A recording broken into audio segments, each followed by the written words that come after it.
अऊज़ु बिल्लाहि मिनश्शैतानिर्रजीम। जी अस्सलाम वालेकुम students, welcome to this YouTube channel accounting की दुनिया। जी स्टूडेंट, आज एडवांस अकाउंटिंग चैप्टर 4 का क्वेश्चन नंबर 10 करने जा रहे हैं।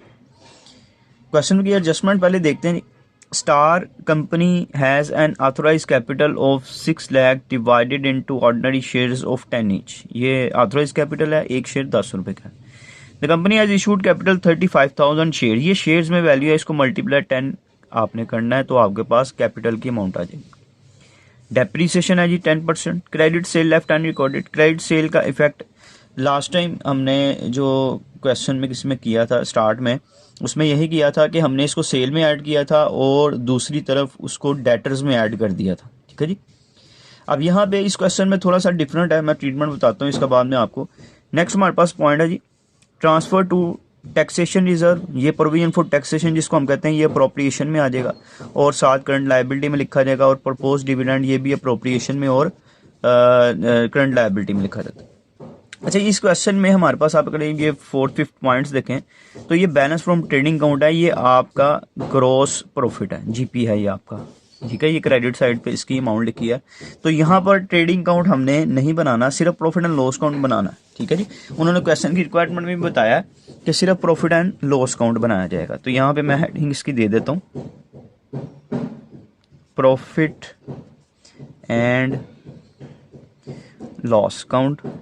ठीक है जी। परफॉर्मा इसको आपको पता है, ऊपर सबसे पहले आपने नेम लिखना है, फिर प्रॉफिट एंड लॉस अकाउंट लिखेंगे।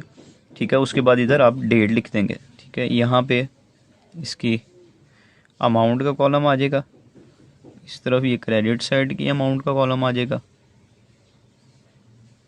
ठीक है, अब इधर हम अपने पॉइंट्स लिखना शुरू कर देते हैं। फर्स्टली मेरी तरतीब है, जो मेरी कोशिश ये होती है कि मैंने एडजस्टमेंट्स वाले पॉइंट लिख लूँ ताकि एडजस्टमेंट कोई मिस ना हो जाए। तो सबसे पहले हमारे पास है जी depreciation. Depreciation on furniture, depreciation on furniture है और डेप्रीसिएशन ऑन प्रॉपर्टी। अच्छा, ये 10% है दोनों पे। अगर आप क्वेश्चन में देखें फर्नीचर, तो वो आपके पास फर्नीचर है 70,000 का, उस पर 10% लेंगे तो 7,000 आ जाएगा। और प्रॉपर्टी जो है वो आपके पास क्वेश्चन में गिवन है जी 2 लाख से, उसका 10% लेंगे तो 20,000 आ जाता है। ठीक हो गया जी। इसके बाद नेक्स्ट एडजस्टमेंट हमारे पास है क्रेडिट सेल की। उसके लिए हम इधर ग्रॉस प्रॉफिट लिख लेते हैं, ग्रॉस प्रॉफिट ब्रॉट डाउन। ये हमारे पास ग्रॉस प्रॉफिट क्वेश्चन में गिवन है 1,76,000 और 550 से। इसमें ऐड करेंगे क्रेडिट सेल। ये इसमें ऐड क्यों करेंगे ये समझ लें। उसकी वजह यह है स्टूडेंट्स कि ये सेल जो है ये आपकी इनकम है और ये आपके प्रॉफिट को, ग्रॉस प्रॉफिट को बढ़ा देती है। ठीक है, अगर आप इस प्रॉफिट को, क्रेडिट सेल को आपने ट्रेडिंग में नहीं लिखा, इसकी वजह से आपका जीपी कम शो हो रहा है, तो आपने उसको सही करने के लिए क्या करना है, इसको जीपी में ऐड कर देना है। ठीक हो गया, सिंपल सा एक पॉइंट। अच्छा, ये नेक्स्ट इसके अलावा हमारे पास प्रोविजन है बैड डेट्स की। यहाँ पर हमारे पास 4% प्रोविजन है, ये हमारे पास न्यू प्रोविजन गिवन है। आप चाहें तो इधर पूरा फार्मूला भी लिख सकते हैं उसका, और अगर आप चाहें तो सिर्फ इसका ट्रीटमेंट कर दें। हमारे पास क्वेश्चन में बैड डेट्स देखें जी गिवन है, बैड डेट्स जी हमारे पास क्वेश्चन में बैड डेट्स गिवन नहीं है और प्रोविजन भी गिवन नहीं है, सिर्फ न्यू प्रोविजन गिवन है स्टूडेंट्स, सिर्फ न्यू प्रोविजन है। यहाँ पे आप बैड डेट्स ही लिख देंगे, इसको भी बैड डेट्स की ही हेडिंग दे देंगे। ठीक है जी। अब आपने क्या करना है कि आपने देखना है आपके डेटर्स कितने के हैं। डेटर्स हैं हमारे पास 1,15,000, 1,15,000 के। इस पर आपने इसकी परसेंटेज ले लेनी है, जो कि परसेंटेज इसकी है, मल्टीप्लाई इसको कर दें, परसेंटेज उसकी 4%। इसके अलावा डेटर से रिलेटेड, बैडर से रिलेटेड कोई भी पॉइंट गिवन नहीं है। ठीक है, आप चाहें तो पूरा फार्मूला लिख के भी इसको कैलकुलेट कर सकते हैं या इसको न्यू प्रोविजन भी लिख सकते हैं। इधर मैं लिख देता हूँ, ये हमारे पास एक्चुअली न्यू प्रोविजन है। ठीक है जी, आपने इसका 4% ले लेना। उसके बाद नेक्स्ट हमारे पास जो है वो दोनों अप्रोप्रिएशन के पॉइंट्स हैं, यानी कि एडजस्टमेंट जो है वो अप्रोप्रिएशन की हैं। अब हम इसको बाकी पॉइंट्स लिख लेते हैं। सबसे पहले क्वेश्चन में हमारे पास सैलरीज़ हैं, सैलरीज़ एंड वेजेस हैं। अगर सैलरीज़ एंड वेजेस हो तो वो प्रॉफिट एंड लॉस में आता है, और अगर वेजेस एंड सैलरीज़ होगा तो वो ट्रेडिंग में आएगा। अगर पहले वेजेस होंगी तो ट्रेडिंग में, अगर पहले सैलरीज़ हैं तो प्रॉफिट एंड लॉस में। उसके बाद नेक्स्ट पॉइंट आ गए कैरिज आउटवर्ड। ठीक है जी, आउटवर्ड हो तो वो प्रॉफिट एंड लॉस में आता है, इनवर्ड हो तो वो ट्रेडिंग में लिखा जाता है। इंटरनम डिविडेंड इधर नहीं आएगा। उसके बाद जी नेक्स्ट जो पॉइंट आपने लिखना है, टेक्निकल ना हो, एसेट है, क्लोजिंग स्टॉक भी इधर नहीं आएगा। फर्नीचर, फर्दर अगर नीचे जाते हैं डिबेंचर, डिबेंचर पे आप इंटरेस्ट लेके देख लीजिएगा, गिवन भी है वैसे 1 लाख पे 9%। अच्छा चेक करते हैं जी, यहाँ पे आप लिखेंगे इंटरेस्ट ऑन डिबेंचर। अगर 1 लाख पे आप 9% लेते हैं तो वो आपके पास आता है 9000, जिसमें से आपने 45,000 पे कर दिया। इसका मतलब है आउटस्टैंडिंग डिबेंचर पे इंटरेस्ट कितना हुआ, वो भी 4500 होगी। ठीक है जी, इसके अलावा और पॉइंट को देख लें, अगर हमारे पास गिवन है तो वो लिख लें, अदरवाइज हमारे पास यही चीज़ें गिवन थी, इसको ऐड कर लें। ये हमारे पास आ रहा है जी 1,80,000। ठीक हो गया जी, 1,80,000 है, इसको टोटल कर लें। ये हमारे पास आ गया 1,80,000। इस तरफ भी 1,80,000 में से आपने इन सारे पॉइंट्स को माइनस कर देना है। अच्छा, ये अगर बैड डेट्स की परसेंटेज ले लेते हैं, 1,15,000 पे अगर हम लेते हैं 4%,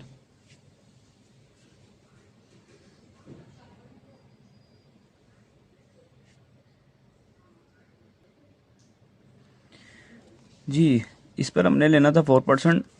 अच्छा स्टूडेंट, यहाँ पे ना आपने एक पॉइंट हमारा मिस हुआ था, ये जो आपने क्रेडिट सेल ऐड की थी अपने जीपी में, जो कि हम रिकॉर्ड करना भूल गए थे, इसको आपने इसमें भी ऐड कर लेना है, क्योंकि ये हमारे डेटर्स होते हैं, जिनको क्रेडिट सेल की जाती है वो हमारे डेटर्स होते हैं, तो आपने इसमें भी इसको ऐड कर लेना। यानी कि आप 1,15,000 में 3,450 इसको प्लस कर लेंगे। ठीक है, इनको ऐड कर लें और फिर आपने इस पर 4% लेना है। इधर मैं इसकी वर्किंग करता हूँ। अगर इसको ऐड किया जाए 1,15,000 में 3,450 हम प्लस करते हैं, 1,15,000 में 3,450 ऐड कर दें तो ये हमारे पास आ रहा है जी 4,811, 1,18,450। इस पर आपने 4% लेना है, 1,18,450 आ जाएगा। इस पर आपने 4% ले लेना है जी। अगर इस पर 4% लेते हैं तो ये हमारे पास आ जाएगा 4,738। क्वेश्चन के शुरू में मैंने आपको बताया था कि आपने इन दोनों को, यानी कि इसको डबल फैक्ट किया होगा, जीबी में ऐड होगा और डेटर्स में ऐड होगा। तो इधर हमने इसको डेटर्स में ऐड करके अपनी न्यू पर बीन निकाल ली 4,738। ठीक हो गया जी, ये हमारे पास आ गया प्रॉफिट एंड लॉस अकाउंट। अब आपने ये सारे पॉइंट्स को माइनस करना है और इधर इसमें से नेट प्रॉफिट फाइंड आउट करना है। ठीक है जी, इनको मैं माइनस करता हूँ 1,80,000 में से।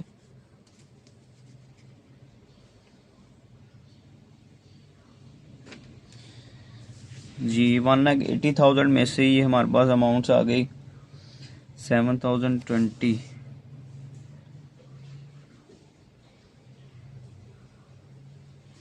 जी ये आंसर आ रहा है 5,9,562। अब हम इधर बनाते हैं profit and loss appropriation account.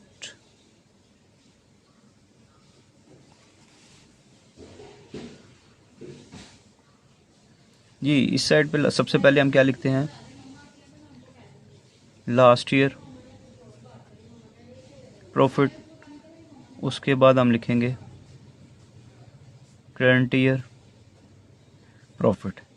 Last year profit question में हमारे पास प्रॉफिट एंड लॉस अकाउंट के नाम से गिवन है, जिसकी अमाउंट है 7,4,250 और इस साल का प्रॉफिट ये हमारे पास आया 59,562।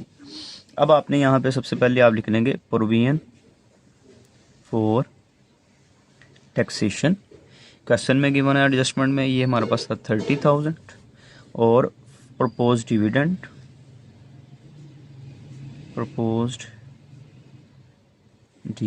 5% है। ये आपने अपने कैपिटल जो कि मैंने आपको बताया था 35,000 शेयर है, मल्टीप्लाई बाय 10 करते हैं तो 3,50,000, इसका आपने 5% ले लेना है। 3,50,000 का 5% लेते हैं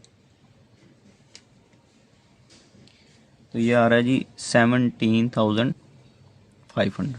ठीक है जी। इसके अलावा क्वेश्चन में थर्ड आइटम थी हमारे पास, अगर एडजस्टमेंट ट्रायल में आप देखें, इंटरम डिविडेंड होता है जी साल के दौरान अगर कोई कंपनी डिविडेंड इशू करती है तो उसको हम इंटरम डिविडेंड कहते हैं। ठीक है जी। फाइनल के अलावा कोई इशू किया जाता है तो उसको इंटरम कहा जाता है। अच्छा ये आ गया। इसके अलावा आप अगर ट्रायल में देखें तो सबसे लास्ट पॉइंट है ट्रांसफर टू जनरल रिजर्व। ये normally transfer to general reserve ये एडजस्टमेंट में गिवन होता है तो इसका डबल फैक्ट होता है, लेकिन यहाँ पे सिर्फ एक ही फैक्ट होगा। इसको हम यहाँ पे profit and loss appropriation account में लिख देंगे। ठीक हो गया जी। अब आपने इनका टोटल कर लेना। पहले क्रेडिट साइड का टोटल करते हैं। ये आगे जी 1,33,812, 1,33,008 को इसमें से इन चारों अमाउंट्स को हम माइनस कर देंगे तो हमारे पास आ जाएगा बैलेंस। इधर लिख देंगे ट्रांसफ़र टू बैलेंस शीट। ठीक है जी। ये किधर ट्रांसफ़र किया जाता है? बैलेंस शीट में ट्रांसफ़र किया जाएगा।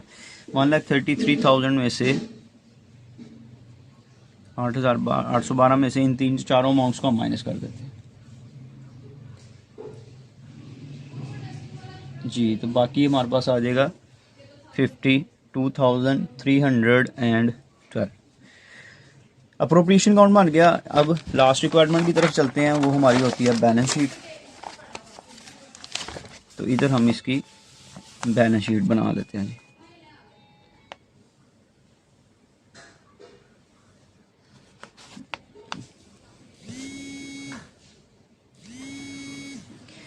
जी। बैलेंस शीट में इस साइड पे हम क्या लिखते हैं जी, जैसे आपको पता है कि लायबिलिटी साइड होती है और ये आपकी एसेट साइड। ठीक है जी। ये आपकी एसेट साइड कंसिडर की जाएगी, ये आपकी लायबिलिटी साइड कंसिडर की जाएगी। सबसे पहले आपने लायबिलिटी साइड पे क्या लिखना है? ऑथोराइज्ड कैपिटल क्वेश्चन में गिवन है, इसके नीचे डबल लाइन लगा देंगे। उसके बाद आ जाएगा जी हमारे पास issued and paid up capital. ठीक है जी। Issued and paid up capital जो कि हमने 35,000 शेयर थे और एक शेयर हमारे पास कितने का था? 10 रुपये का। तो ये हमारे पास आता है 3,50,000। ठीक हो गया जी। Issued and paid up capital आ गए। इसके बाद आपने हेडिंग बनानी है रिजर्व्स की। ठीक है जी। रिजर्व में सबसे पहले आप profit and loss appropriation account, ये बाद में भी लिख सकते हैं, लेकिन अगर 2-3 पॉइंट आते हैं आप तरतीब वाइज कुछ भी लिख सकते हैं पहले। अच्छा ये अप्रोप्रिएशन का आंसर हमारे पास आया था आपके पास 52,312। ठीक है जी। इसके बाद आपने यहाँ पे जनरल रिजर्व क्वेश्चन में गिवन है आपके पास, जनरल रिजर्व क्वेश्चन में गिवन है जो 28,000 से। अब ट्रांसफ़र टू जनरल रिजर्व नहीं, ये जनरल रिजर्व है। इसके बाद आपने यहाँ पे लॉन्ग टर्म लायबिलिटीज़ लिख लें, लॉन्ग टर्म लायबिलिटीज़। इसमें आपके पास परसेंटेज डिबेंचर्स गिवन है 9% डिबेंचर्स जिनकी अमाउंट थी 1 लाख से। इसके बाद आप यहाँ पे लिखेंगे करंट लायबिलिटीज़। करंट लायबिलिटीज़ में क्रेडिटर्स देखें आपके पास गिवन है जी। क्रेडिटर्स हमारे पास 50,400 के। इसके साथ ही हमारे पास गिवन है bills payable. Bill payable given है 12,000 से। इसके अलावा आपके पास आउटस्टैंडिंग जो आपके एक्सपेंसेस है जिसमें इंटरेस्ट ऑन डिबेंचर था, इंटरेस्ट ऑन डिबेंचर आउटस्टैंडिंग था 4,500 से। ठीक हो गया जी। जी इसके अलावा आप इसमें वो जो प्रोविजन फॉर टैक्सेशन है, प्रोविजन फॉर टैक्स, और साथ आप लिख देंगे प्रपोज्ड डिविडेंड। वो दोनों पॉइंट जो हमने अप्रोप्रिएशन में लिखे थे वो दोनों इधर आ जाएंगे। ये अमाउंट थी 30,000 और इसकी हमने फाइंड आउट की थी 17,500। ठीक है जी। इसमें हमारे पास ऑलमोस्ट यही आइटम्स गिवन है और कोई लाइबिलिटी के आइटम देख लेते हैं अगर मिस प्रोप्रिएशन अकाउंट। जी शेयर प्रीमियम भी गिवन है, ये भी रिजर्व के हेड में आता है। ठीक है जी, इधर लिख लें share premium. Share premium account आपके पास गिवन है, इसकी अमाउंट है 40,000 से। ठीक है जी, शेयर प्रीमियम आपका रिजर्व होता है, ये 40,000 से आ जाएगा। अब आप आ जाइए एसेट साइड पे। सबसे पहले आपने लिखने हैं फिक्स एसेट्स। फिक्स एसेट्स में आपके पास जिनकी हमने डेप्रिसिएशन निकाली है, एक हमारे पास था फर्नीचर। फर्नीचर की अमाउंट हमारे पास क्वेश्चन में गिवन थी 70,000। इसमें से लेस करेंगे डेप्रिसिएशन 10% ली थी 7,000, तो रिमेनिंग आ जाएगा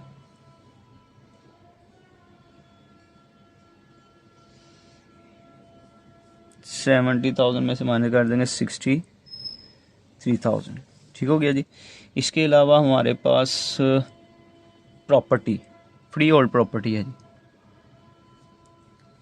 फ्री होल्ड प्रॉपर्टी जी, इसकी अमाउंट है 2 लाख। इसमें से लेस कर देंगे डेप्रिसिएशन। इसकी डेप्रिसिएशन की अमाउंट हमारे पास आई थी, तो इस पर हमने 10% लिया था 20,000। इसको माइनस करेंगे तो 1,80,000 आ जाएगा। इसके अलावा हमारे पास अगर कोई फिक्स एसेट गिवन है उसको देख लेते हैं। नहीं जी, फिक्स एसेट नहीं है हमारे पास। नेक्स्ट हम ये जो एक पॉइंट था टेक्निकल ना हो, उसको भी इधर लिख सकते हैं हम, टेक्निकल ना हो। वैसे ये फिक्स एसेट में तो नहीं आता, इसको हम एक हमारे पास इधर हम बनाते थे जिसमें हम प्रीलिमिनरी एक्सपेंसेस लिखते हैं, डेफर्ड कॉस्ट में लिखा जाता है, लेकिन इसको फिलहाल हम इधर लिख देते हैं। अगर बनाना चाहिए तो बना लें डेफर्ड कॉस्ट, यानी कि ऐसी कॉस्ट जो कि रिकवर्ड नहीं हो सकती उसको डेफर्ड कॉस्ट कहते हैं। ठीक है जी। अच्छा जी, इसके अलावा आपने लिखने हैं करंट एसेट्स।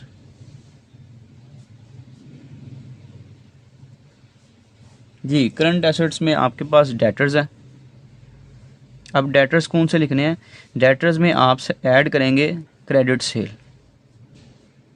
क्रेडिट सेल जो रिकॉर्ड करना हम भूल गए थे और लेस कर देंगे न्यू प्रोविजन। जी डेटर्स क्वेश्चन में देखें हमारे पास हैं 1,15,000 के। क्रेडिट सेल जो हम रिकॉर्ड करना भूल गए थे वो 3,450 है, और प्रोविजन हमारी आई थी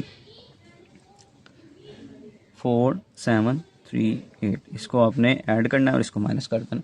इसके बाद आप यहाँ पे लिख लेंगे क्लोजिंग स्टॉक।